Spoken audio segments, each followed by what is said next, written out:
peu de temps, oui, on a déjà des contacts avec le palais pour essayer de convaincre le roi de venir chez nous. Oui, la venue du roi, ça nous a permis de mettre en avant d'abord un métier, le métier de l'économie circulaire et en particulier du recyclage, sur lequel on a un vrai leadership. Derrière, ça a permis aussi de montrer quels étaient les enjeux et les défis pour notre société, mais pour la société en général. Nous, on recycle plus ou moins 110 000 tonnes qu'on collecte par an. On laisse traiter par nos partenaires comme Comet. On a plus ou moins 12 000 points de collecte en Belgique où les gens peuvent se débarrasser de leur appareil électrique électronique, ce qui est quand même impressionnant. Et le roi était très intéressé à comprendre quelles sont les différentes manières dans lesquelles on collecte ces appareils et on les transmet vers les centres de recyclage. Le groupe Comet en général va brasser environ 1 million de tonnes de déchets métalliques par an. Ça veut dire 1 million de tonnes à l'entrée, mais également à la sortie. Sur le marché Récupel, par exemple, qui correspond à tout ce qui est le déchet électrique électronique, un gros électroménager sur 2 va être recyclé sur le site d'Aubourg de Comet. Un petit électroménager, c'est-à-dire la cafetière, le percolateur, l'aspirateur, vont être recyclés également chez nous.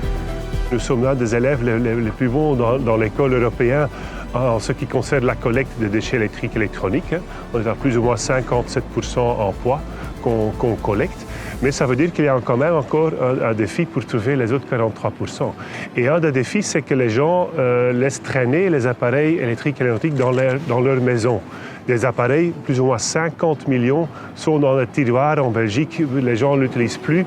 On doit aussi s'orienter vers la réutilisation. Pour cela, déjà aujourd'hui, on a des collaborations avec des ressourceries dans tout le pays, mais il faudra aussi l'intensifier dans le futur et surtout aussi sensibiliser les gens à utiliser leurs appareils plus longtemps. Donc sensibiliser à la réparation.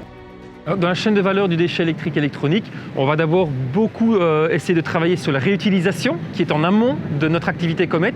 Nous, on va travailler sur le recyclage, c'est-à-dire comment mettre ces matières premières secondaires sur le marché et de faire en sorte que moins de 10% de ce déchet soit éliminé, c'est-à-dire que plus de 90% soit valorisé comme matière. Les grands défis, ça va être de continuer à recycler mieux, c'est-à-dire avec plus de qualité pour réintroduire toutes les matières que l'on va rechercher dans les déchets, les réintroduire vers l'industrie la plus européenne et régionale possible.